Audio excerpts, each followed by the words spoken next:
Summer शेष है पाप का भागी नहीं केवल व्याध। समर शेष है पाप का भागी नहीं केवल व्याध।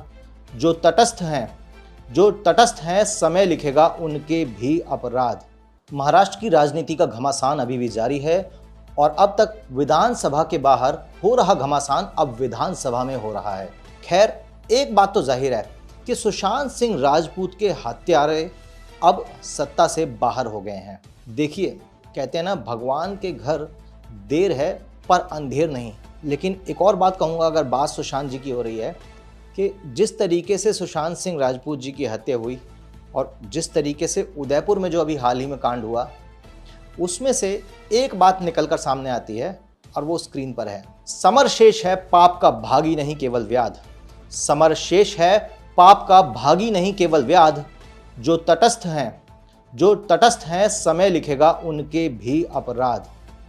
तो ये तो बात हुई फिलहाल के मुद्दों की। चलिए अब बात करते हैं महाराष्ट्र विधानसभा की। महाराष्ट्र विधानसभा में जिस तरीके से बहुमत परीक्षण में एकनाथ शिंदे के सरकार ने बहुमत का आंकड़ा पार कर लिया है और अब तक 145 विधायकों ने उनके पक्ष में वोट किया है। आपको बता दें कि महाराष्ट्र विधानसभा में 288 सीटें हैं और बहुमत के लिए केवल 145 का आंकड़ा चाहिए।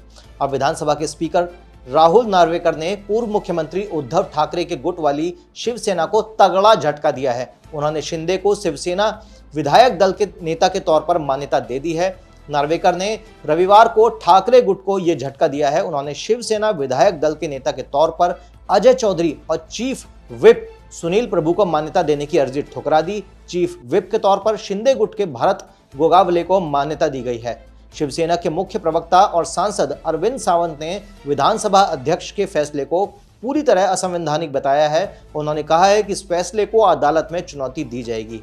देखिए, एक कहावत है कि खिसियाई बिल्ली खंबा नोचे, और कुछ वही परिस्थिति इस समय उद्धव गुट की हो रही है। उनको तो यह समझ में नहीं आ रहा है कि सरकार बचाएं। सरकार तो खैर बचाने की परिस्थिति रही नहीं, अब पार्टी का चुनाव चिन्ह कैसे बचाएं, हालत यहां तक पहुंच गई है। और हाल ही में होने वाले बीएमसी इलेक्शंस को लेकर भी शिवसेना के बारे में ये कयास लगाए जा रहे हैं कि हो सकता है शिवसेना पुराना उदारवादी चोला फेंक कर वापस अपने हिंदुत्व के चोले में आ जाएगी और भारतीय जनता पार्टी के साथ बीएमसी इलेक्शंस के लिए गठबंधन करने की, जिसे कहते हैं ना, घिसाई भी कर सकती है। अब रविवार को बीजेपी के राहुल नार्वेकर ने महाराष्ट्र विधानसभा के नए अध्यक्ष जब वो बने, तो अब असली चुनौती जो है वो आज है, या यूं कहे कि शिंदे सरकार की वैधता की परीक्षा है, क्योंकि आज शिंदे सरकार को बहुमत साबित करना है, जो कि उन्होंने लगभग कर दिया है। बीजेपी को उम्मीद है कि आसानी से बहुमत साबित हो जाएगा। बता दें कि 30 जून को शिंदे सरकार बनी थी और एकनाथ शिंदे ने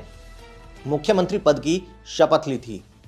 तो कैसी लगी आप सभी लोगों को ये खबर, हमारे साथ कमेंट में ज़रूर बताएं और साथ ही साथ हमारे चैनल को सब्सक्राइब करना और बेल आइकन दबाना बिल्कुल ना भूलें। जय हिंद, जय महाराष्ट्र।